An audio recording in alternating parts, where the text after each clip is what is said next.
Hello, my name is Cherry Knits, and this is my very first knitting podcast. Now, I do post short form content on TikTok and on Instagram, so if you've seen me before, that's probably where. I also have a few YouTube shorts on here that have made their way over from those platforms, but I mostly post informational knitting stuff and just inspirational stuff, fun patterns, things like that, and a lot of color work. That is mostly what I do. So maybe you've seen me, maybe you haven't.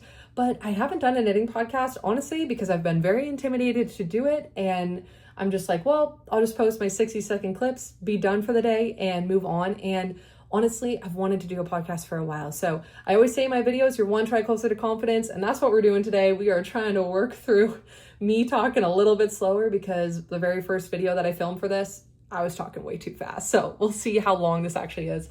It probably won't be 30 minutes, but we'll work our way up as we go.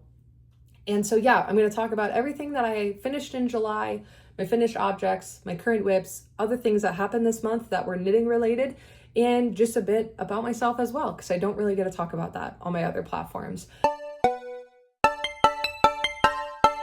I am G. That is what my friends and family call me. You can also call me Cherry. I honestly, if I had to rename myself, I would just call myself Cherry. This is my family. I am a mom of two, and I started knitting while I was pregnant with my second child. I think I had 2 projects done at that point, and then I really took off on my knitting journey in my postpartum, like few months into being postpartum, and I was just in the depths of it, and it really saved me from being depressed and down a lot. So I can only thank knitting for that. This piece, honestly, right here, this one is what saved me, and it's one of the first things I posted about on TikTok, actually.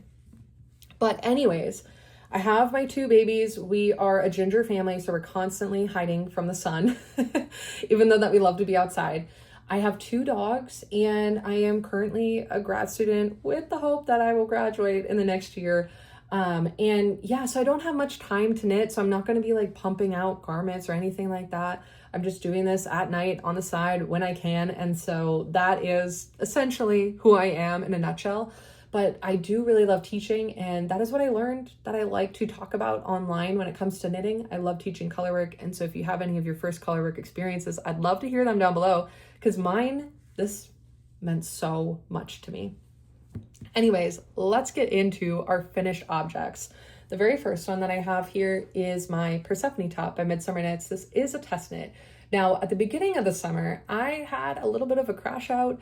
I hadn't measured my body postpartum, so I was just using estimates that I had from before, and I didn't know really what size I was. And then on top of that, I ended up choosing a pattern that seemed to be size inclusive because it went up to 5X, but it was not in fact size inclusive, and it was not tested on those sizes. And when I reached out to the designer, they just told me to try a different yarn, and I'm like, these girls are not going to fit with different yarn. So I was really down and in the dumps and just not feeling confident in myself.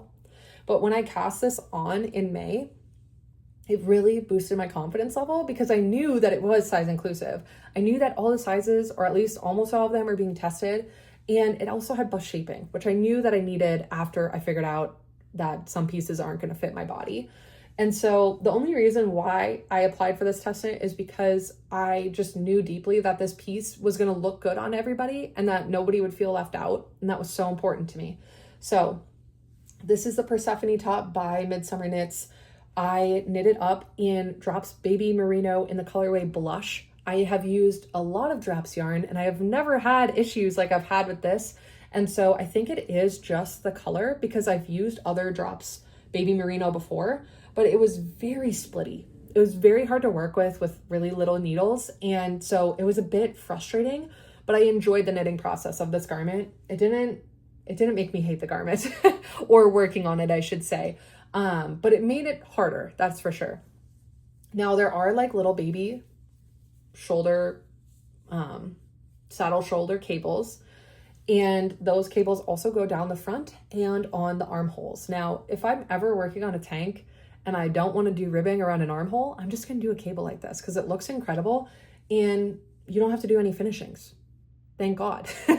Because that's always like the part in a pattern where I'm like, okay, I'm done. So I was so grateful for that. I love the 1x1 rib also.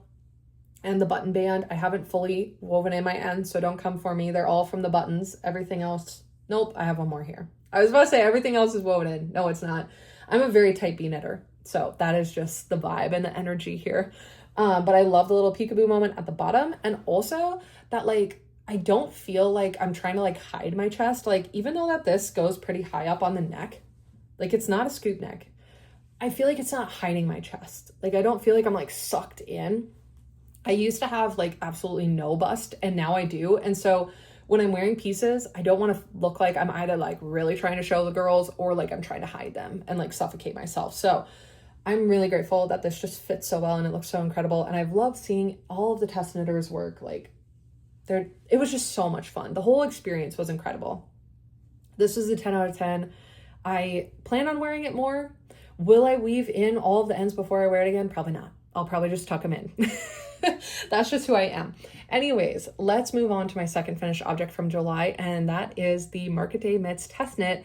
I ran it from halfway through June to mid-July, and I worked on these with everybody while I was running the test knit. I can show you the other colorwork charts here. So this is the very first one that I designed in the set. Here's the second one, my favorite, obviously. And then the third one. Most of the test knitters for the Apple one did it in red. I just wanted a different color so that you could really see the like vibrancy of all of them.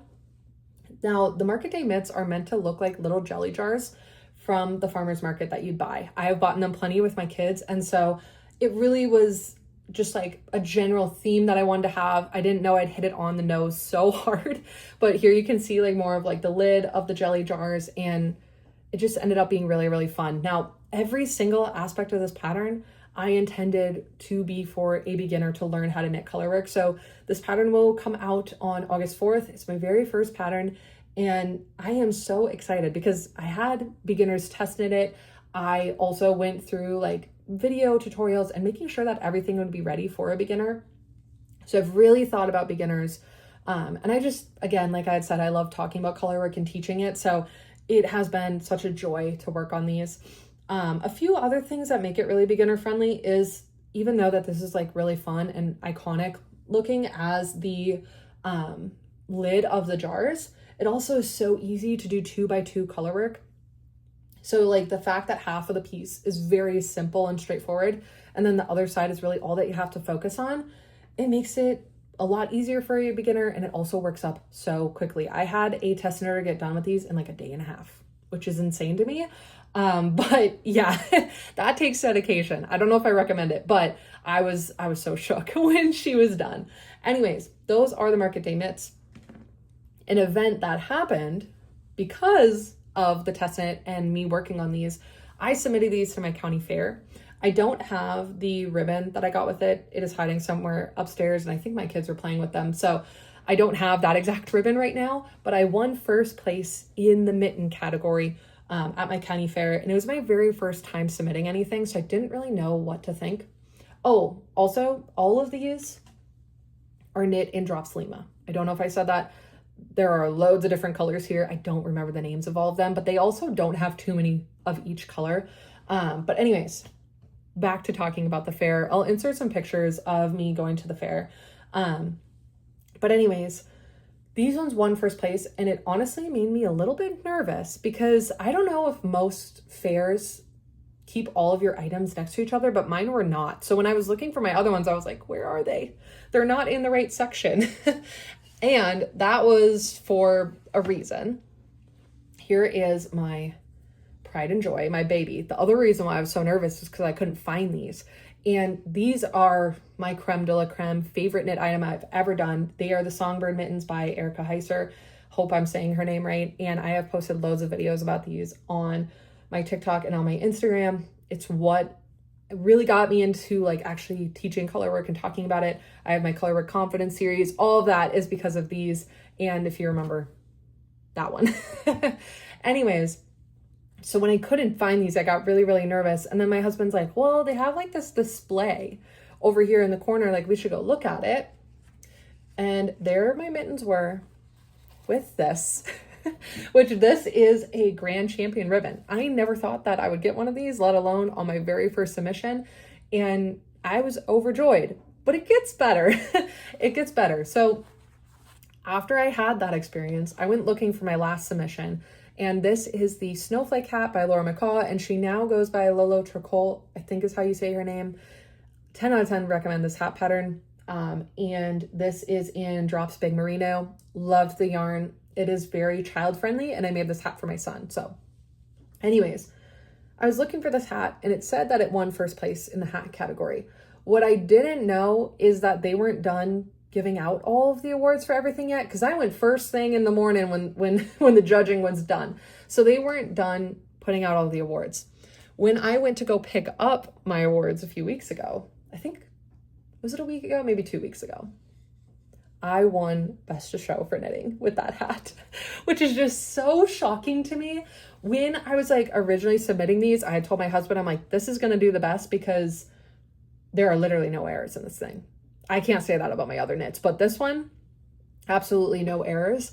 And so I was surprised that it had won first, but also I was like, also surprised that it didn't get the grand champion ribbon over my Songbird mittens. And that's because of this. I was so shook to my core. I'm so grateful. Yeah, I was actually not even planning on submitting anything until somebody at my son's t-ball game was like, we're about to submit these items to our fair. And I was like, I need to sign up for this. But I really recommend trying it. It was such a fun experience, and I wish that there was more competition. I think I was the only person that did color work, and that just makes things different, you know? But there was a lot of crochet.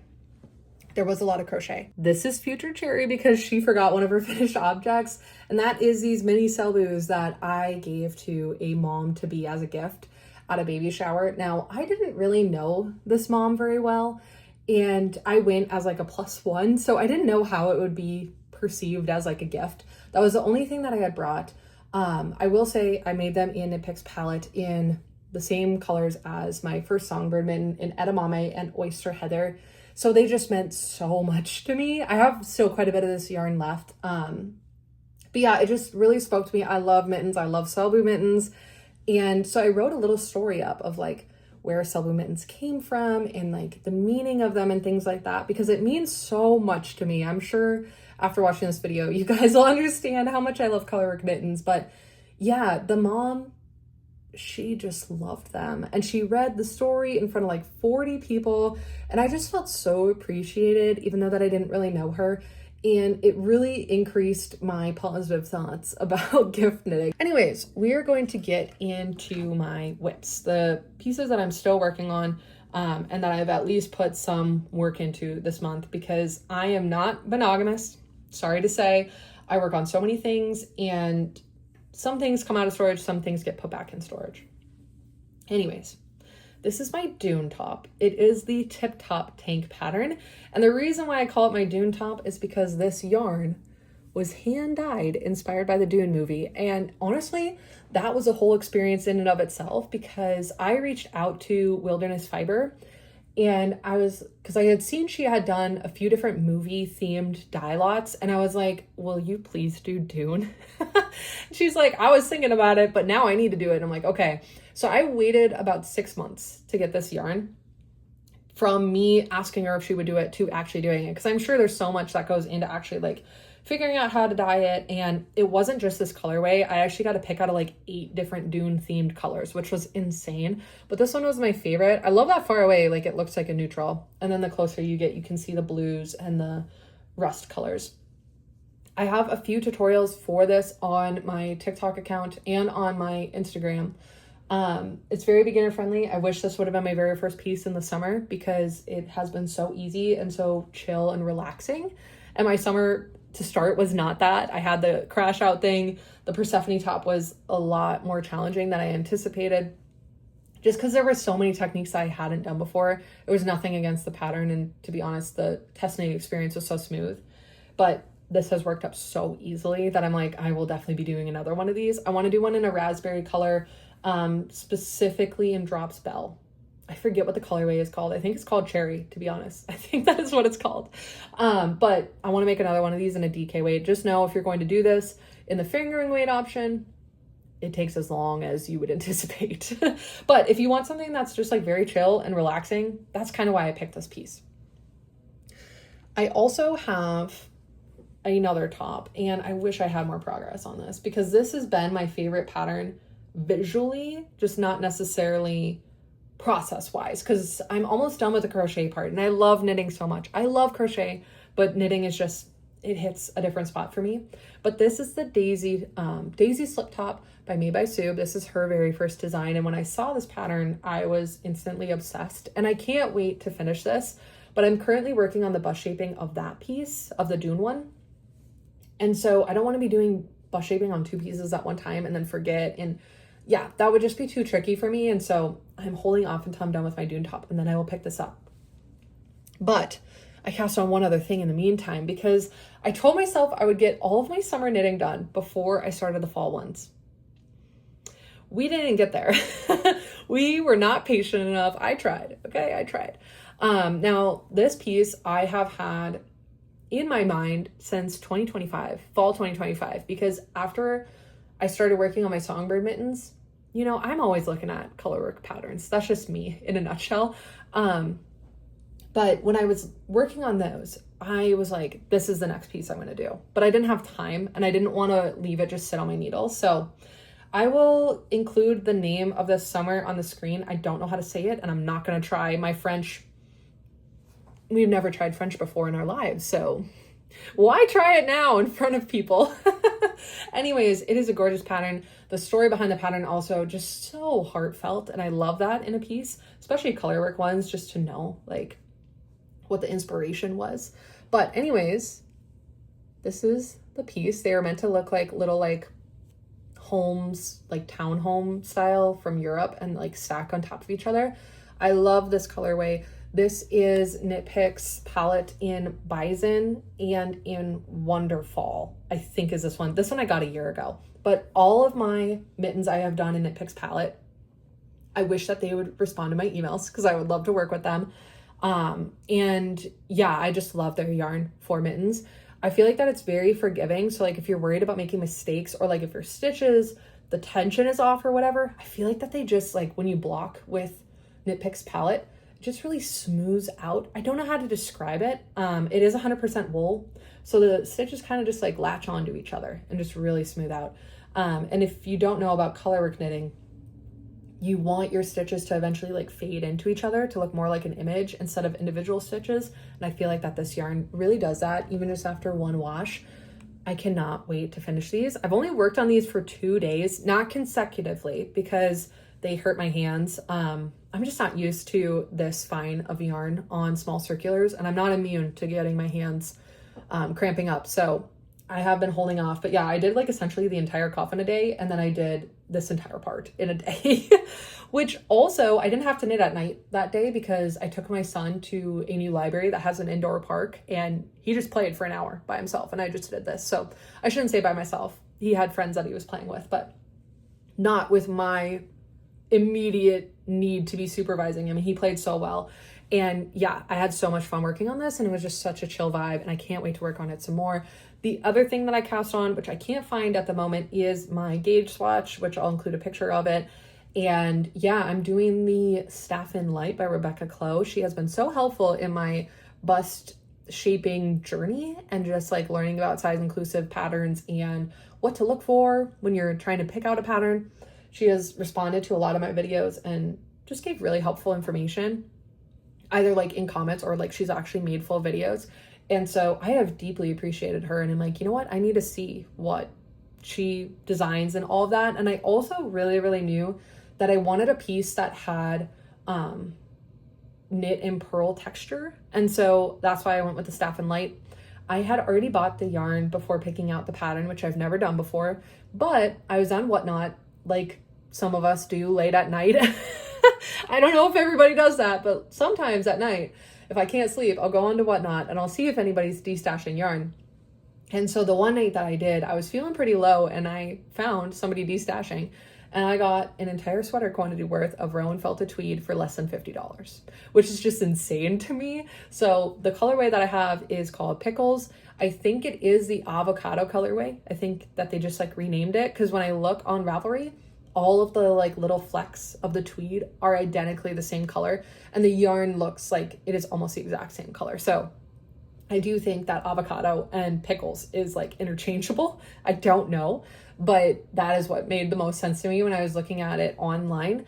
And yeah, I cannot wait to work on this. I wanted a piece that was that shade of green, that like yellowish green. I think it would look really good on me. I have learned since talking about seasonal color analysis that I think that I'm a muted autumn. This is a little bit brighter for like more of like a true autumn, I think, but I think that'll look good either way. And I cannot wait to have a garment that has like all this texture in it and looks super complicated, but actually isn't that complicated to work on.